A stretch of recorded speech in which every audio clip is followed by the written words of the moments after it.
Yo, what's up guys? Welcome back. Man, do I have a wild story for y'all today. We are diving deep into Amazing Spider-Man issue number 69. And let me tell you, this one is crazy.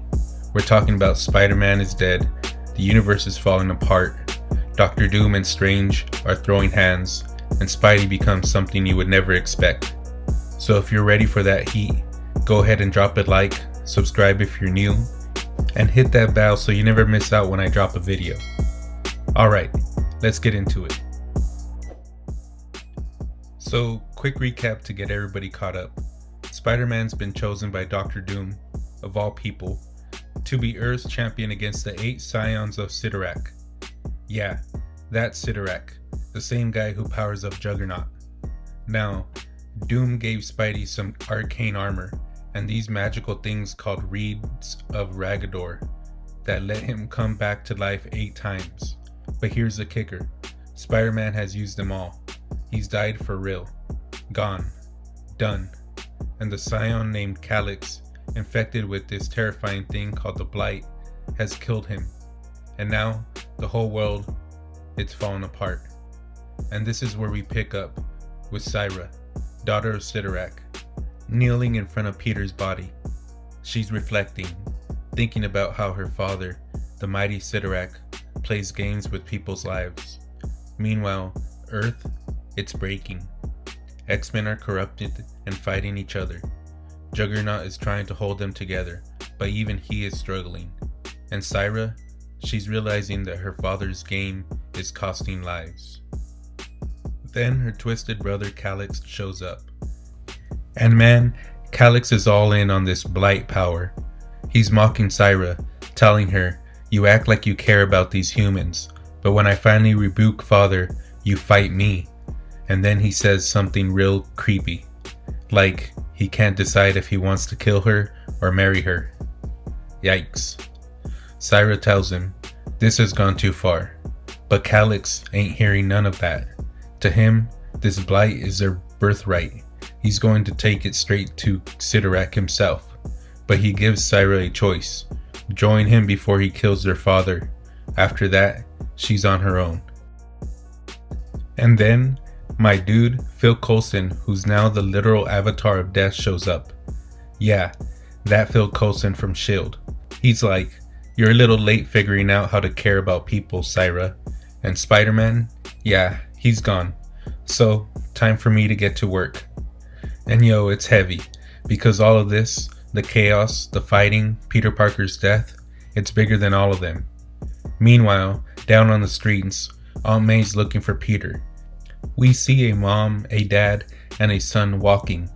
The mom swings her purse saying, "Get rid of it, kill it." May says, "Oh God, what are they doing to that boy?" "Stop, wake up, please." The father says, "What?" "Oh God, honey, why did I want to hurt our son?" And then, Doom and Strange. Dr. Doom and Dr. Strange arguing through magic projections. Strange is like, "You need to stop this, Victor. Go to CYTTORAK." And Doom's like, "Nah, we're way past that." And when Strange pushes too hard, Doom blasts him to the ground.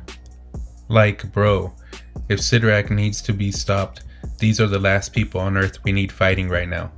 But that's what's happening. Back with Syra and Coulson, he calls her out, says she didn't care about any of this until Spider-Man. And that's when Syra starts realizing, maybe she did care. Maybe seeing Spider-Man die, all the times he fought, all the times he stood back up, maybe that woke something in her. And then, man, we get a glimpse of Calyx fighting CYTTORAK himself, and Calyx is winning. Syra's realizing that CYTTORAK's paralyzed, but why? Coulson tells her, because he's feeling something. He's feeling loss, and this is important because CYTTORAK isn't supposed to feel anything. He's a hard son of a gun. But anyway, Phil says, can't feel lost unless you have felt love. Love for a friend, love for a parent, love for a hero. Who knows what each of the tiny lights that illuminate the infinite dark of the cosmos, for even a single heartbeat is fragile and unique and beautiful. so it deserves to be protected. That's what your father is feeling. And then Syra makes a choice. She looks at Coulson and says, I want to make a trade. And you won't believe this.